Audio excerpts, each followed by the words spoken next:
All right, folks, wow, that's really loud. Let's go ahead and get started. First of all, administrative thing, this is the construction claims seminar. There was a problem with the signage for anyone who didn't hear. If you were looking for major projects, it's next door on the other side of the wall. But if you're already here, you might as well stay because it's going to be good. Welcome, I'm Tim Woodward. I'm serving as your moderator for this. I am a partner with the law firm Schutz & Bowen. We're a statewide firm, about 300 lawyers, 8 offices. I'm a construction lawyer. I chair the firm's construction practice group. I've been an FTBA member most of my life as an adult through this, and as a child because my father was a road contractor, now retired. So today I'm serving as your moderator. We've got an hour and a half total session.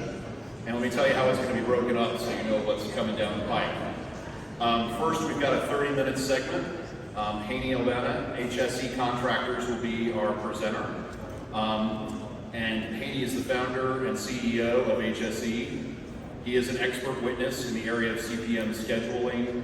I'm not going to read you his whole bio, but I would encourage you, particularly if you find a dull moment today and you're sitting there with your smartphone, check out the FTBA app. You can read his bio, and you can go to his website, which is www.hsecontractors.com. And there's all kinds of colorful information about Haney's background and credentials and what his firm does. Everything up to and including his history of basketball successes as a youth. So check it out, interesting. After the first 30 minutes, which is going to be kind of interactive, we're going to do something a little different. Haney's going to put us in a skit mode, what we're going to see in a courtroom setting for an expert, or from his perspective. I'll let him explain that. We're then doing a 60-minute segment right thereafter with Amanda Buffington and Chris Horton, a joint presentation from a single PowerPoint. Amanda Buffington is my law partner at Schutz & Bowen. She practices construction law and litigation, also board certified in construction law, more than 20 years experience doing this for design professionals, contractors, and others on all kinds of construction projects, including obviously road and bridge and utility work. You can also check out Amanda's bio on the FTBA app or at our firm's webpage, www.schutz.com. It's got all kinds of impressive information about Amanda. Chris Horton here is a partner with the Smith, Curry & Hancock law firm. He's jointly presenting with Amanda. He also practices construction law. He's also board certified in construction law. He represents owners, designers, contractors in both the transactional aspects of negotiating contracts and procurement issues, as well as litigation matters. His bio is also available via the app and their firm's website, which is smithcurry.com. And there's all kinds of interesting information about Chris, including his football successes as a youth. So lots of fun stuff there. With that, we've got a lot to fit into this time period, so we're going to try and move along as quick as we can. If you've got questions at the end of Haney's presentation, go ahead and ask. If we're running a little short, we'll roll right into the next one, and we'll take questions at the end. All the speakers have agreed to hang out for a few minutes to answer questions, even if there's one-on-one, okay? So, Haney, why don't you come on up and rock and roll.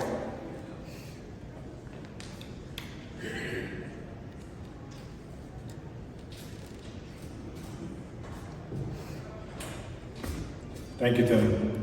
Good afternoon, everyone. My name is Haney Albana. I'm the president of HSE, Project Controls Consultant. And today, I'm here to talk to you about construction claims, especially when it comes to compensable and excusable time. And we're going to be doing an exercise that's a little bit different today. Instead of me standing up here talking and providing some slides, we're actually going to do a live scene of what goes in the courtroom. Has anybody been in a claim between a contractor, a general contractor, and a subcontractor before? So, okay, I see a few. So, has anybody been in litigation where it actually ends up being in court? Okay, so a few people. So today I'm going to show you what actually happens. It's a case study of an actual project that took place. The project started back in 2012. The project was supposed to be about 2 years long and ended up being almost 4 years. and we were in litigation for approximately 5 years. And we went to court about 4 months ago, and the verdict came out. But today what we're going to do is that we're going to actually have some volunteers, and we're going to create a panel of jurors, and we're going to have a jury panel, and we're going to have counsel representing the general contractor, another counsel representing the subcontractor. And there's going to be an expert witness, and there's going to be a judge. So we're going to ask for some volunteers in a few minutes. First, I would like to tell you a little bit about myself.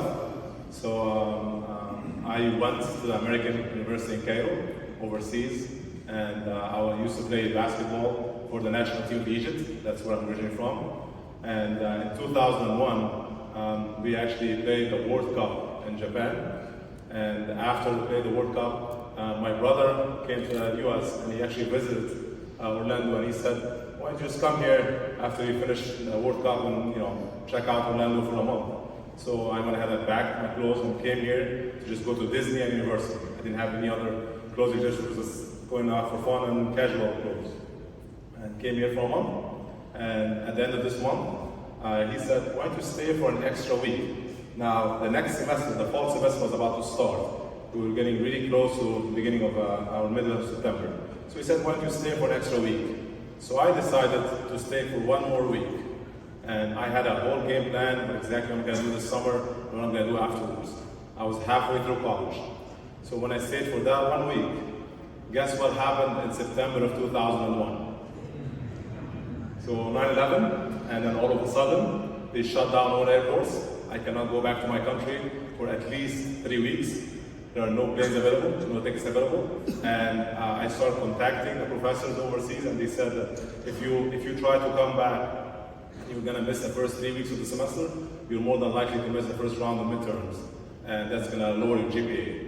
I had an excellent GPA, and I tried to maintain it that way. So my brother asked, he goes, why don't you try to, apply for college here, maybe play college basketball, maybe one day you'll play in the NBA. And obviously any kid at this age, that's his dream, right? So I went ahead and applied for UCF, and I got accepted, and we played College 1 basketball for UCF, and I ended up graduating with a civil engineering degree from UCF, and I stayed here. I never went back home since then, and we just go just for vacation, see my family, but I ended up staying here, studying here, and I worked here, and I had kids, and my whole family here. My whole life changed because of 9/11, and I thought I had a plan. So I went ahead and started a business, and it's actually a planning consulting company. So it's ironic enough, I couldn't plan my own life back then. Without any further ado, I'm going to go ahead and give you a quick introduction about some of the projects that the HSE has performed over the years. So Amway Center, many of you might have been to any Orlando Magic game or any events in the Amway Center. That was actually the first project that HSE has worked on. And the Amway Center has 7 different configurations. It can be an ice hockey, it can be a basketball court, it can be used for concerts, so multi-use space. And then the Leroy Salmon Crosstown Connector, that's a $400 million job. We worked on the PCL. And the I-95 widening in Miami. The Veterans Expressway in Tampa. I-595 in South Florida as well. We were working with Bergeron. Wastewater treatment plants, we've built about 25 of those nationwide. And also, ironically enough, we were involved in building the new World Trade Center in New York for about a year. And then right now we're working on the Aston Martin residence, which is the highest high-rise building in the state of Florida. And we're very proud of being the consultant on this project. And interestingly enough, we actually, HSE built all the conference space in this particular hotel where we're sitting. So without further ado, we're going to go ahead and start asking for volunteers. We're going to start with people who are going to be representing both sides. So first, would you like to join us? All right. So she will be, Amanda, will be representing the subcontractor side. She will be the counsel representing the subcontractor side.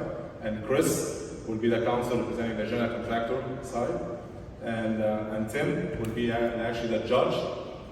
And we're looking for 5 volunteers who can join us and sit here and listen, and those will be the people who will actually make the final judgment.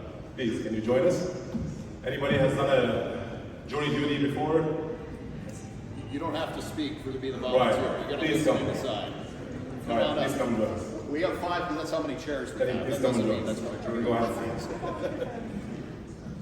1, 2. All right, we need 2 more. Great. Anybody else would like to sit and help us make the 2 final more. decision? Help us out. All right. Thank you. All right, good. All right, we got our team here.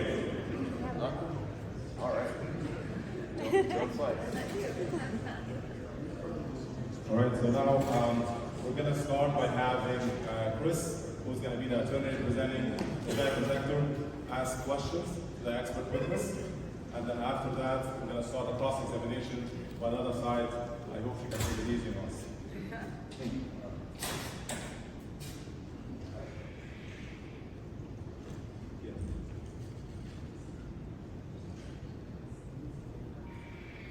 Amy, how much roadway and bridge construction site experience do you have, and why are you considered an expert?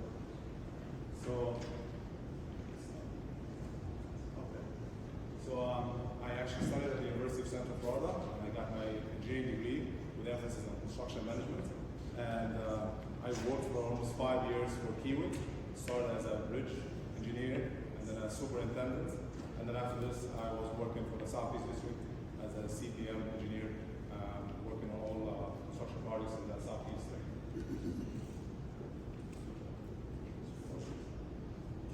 Okay, and we founded HSE a little bit under 2 decades ago, and we've executed over 3,000 projects nationwide, worked on over 25 different DOTs.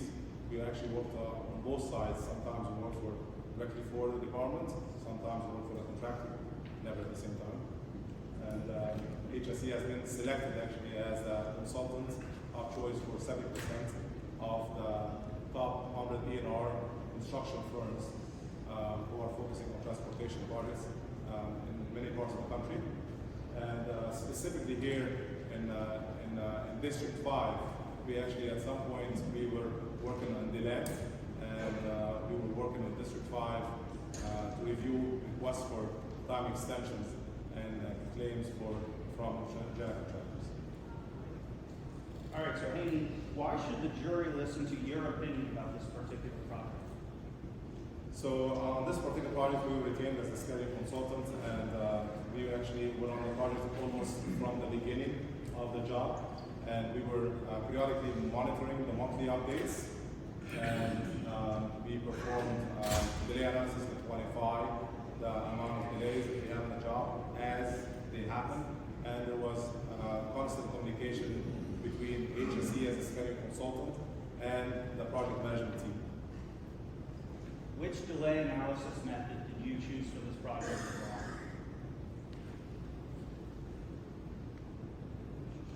So we chose contemporaneous window analysis method, and the reason why we chose this method because we had a lot of data over a 5-year project, and we were able to identify the delays as they took place and identify who's the responsible party and what's the impact of each delay throughout the construction project. And we also had access to project records as far as daily records and letters and correspondences. So whenever you have that much detail and the support we get from the project management team, the most useful delay analysis method that you could use would be the contemporaneous window analysis, because it would be the most accurate way to identify the delays. Your Honor, may we declare Mr. Albana as an expert witness? Yes, the court accepts Mr. Albana as an expert witness for this case. The contract required the milling the roadway surfaces at a variety of thickness in both Miami-Dade and Broward counties. Likewise, the installation depth of the final friction course also varied in each county.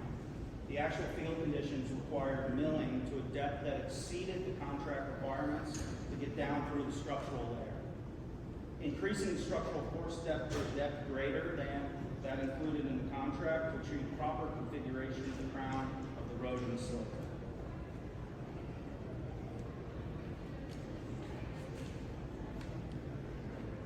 FDOT issued the unilateral supplemental agreement, Unilateral Asphalt Works UA number 79, directing to proceed with the additional milling to a depth of 2¼ inches and resurfacing to 1½ inches in March of 2015. Mr. Albana, are you aware of that supplemental agreement? Yes, I am. And what could you tell us about the impact of this supplemental agreement on the schedule? So that supplemental agreement was additional work that was issued by the department. At that time, when this work was introduced on the schedule, it actually ended up being the driving critical path of the job. And it was the only driver at the time. Okay, Ms. Buffington, as the subcontractor counsel, you may now begin your cross-examination. Thank you. Mr. Albana, on the last monthly update, right before issuance of Supplemental Agreement 79, HSE schedule update shows that all the remaining asphalt work will only take 6 days. The additional UA work issued by the FDOT started on March 26, 2015, and was found to be the primary driver to the project completion date, and the first monthly update following the issuance of the SA showed a 65 days push to the schedule. So how then can you show the remaining duration of 6 days when the department granted 65 days of additional work due to UA 79? Okay. The reason why the schedule showed 6 days for the supplementary agreement before the supplementary agreement was signed, because that was actually the recommendation from the consultant to the project managers that we should not show the full duration of the supplementary agreement that has not been registered or approved yet.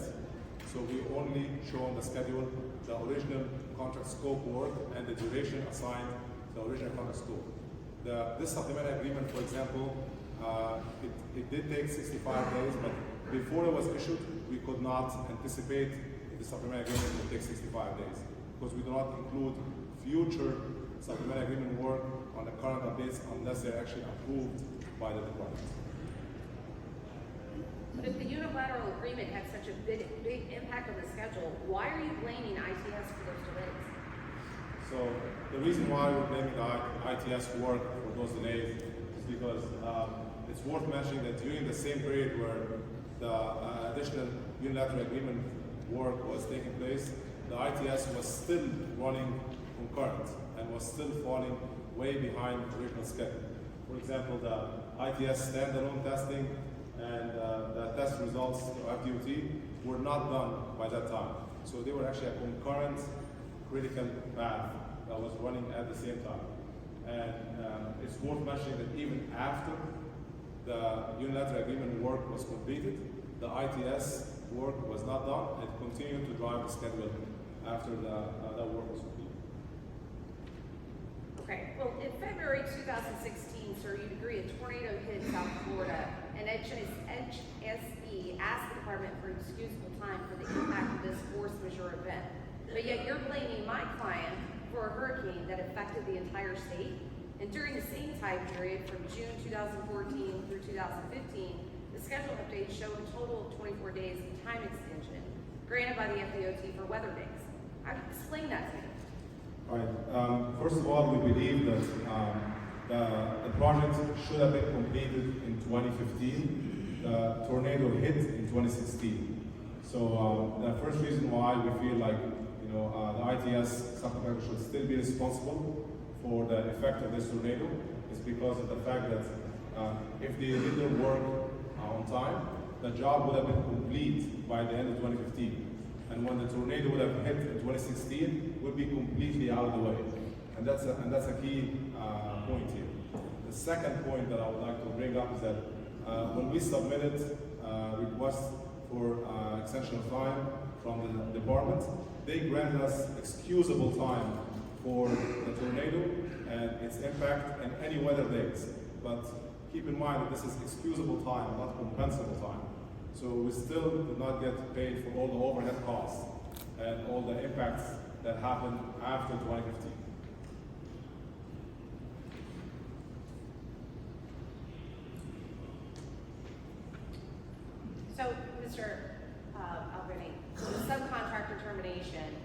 January 22nd, 2015, 2 months prior to the addition of the UA 79 work to the schedule, the GC issued notification to the subcontractor that the GC was terminating the subcontractor default and making a formal demand on the performance bond.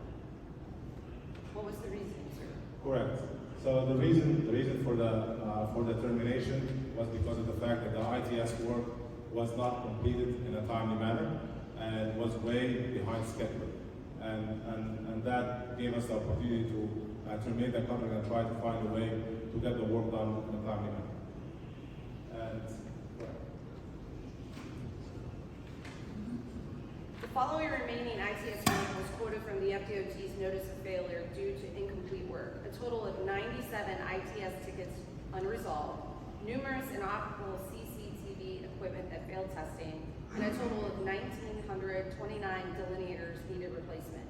You are not an expert on ITS work. You are not present on the job daily to really understand those specifics. So how can you blame someone for work you're not knowledgeable about? that's an excellent question. It's true that HSE is not an ITS expert, but that does not change the facts, because we're looking at the schedule and what happened throughout the schedule. So this is a screenshot of the original baseline schedule, and in that baseline schedule, as you would expect on any typical roadway and bridge job, the schedule is driven primarily by the structural work and all the bridge work. And as you can see here, for example, we have Hellendale Beach, Hollywood Boulevard, and Pembroke Road bridges. Those are the three major structures that were driving the critical path of the job. And after the structural work is done, then you've got the regular ITS subsystem testing and ITS burn-in for 90 days. So 95% of the critical path of the job had nothing to do with ITS according to the original contract schedule. And here's a sample of, here's a screenshot of the schedule that was submitted officially to the department in February 2016.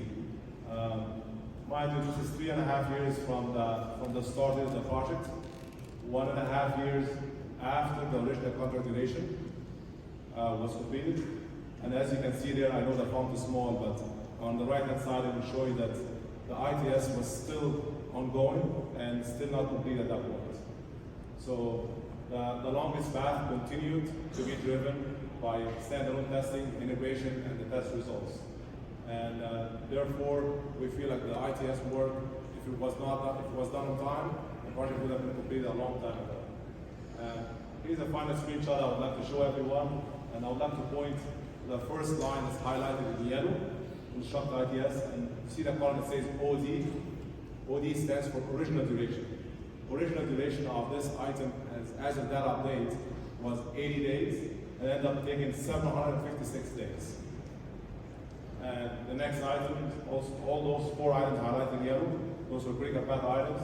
And as you can see, the next item was supposed to finish in 40 days, ended up taking 433 days.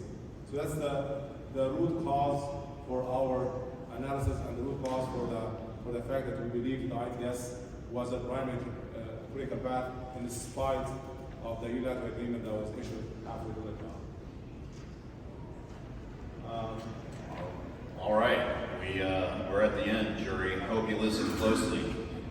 It's time for you to decide who should pay for those 333 days of delay. Is it the general contractor, represented by Mr. Horton, or the subcontractor here, represented by Ms. Buffington? We got one vote for general. I think you should talk to each other and then vote.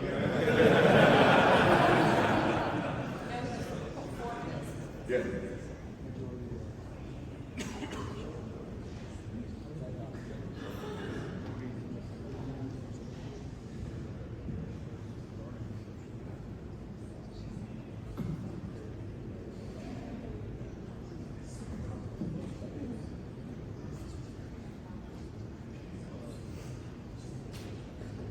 And all of you out there can be deciding as well. Maybe you'll be so lucky to be on the jury next time. Yeah, so We got a hung jury. All right, this one's a close one. What do you think? what was the decision?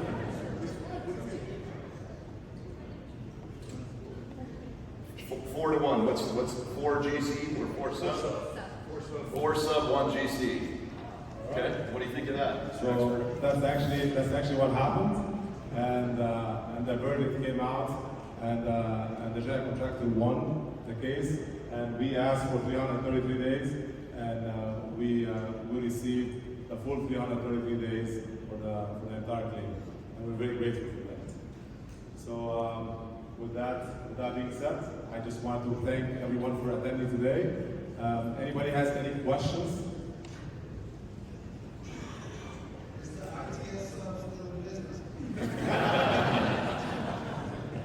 Good question. I cannot answer that. So Haney's going to hang around until after the next session to answer any other questions anybody wants to ask one-on-one. But thank you, Haney, for the interactive presentation. Thank you very much, Tim.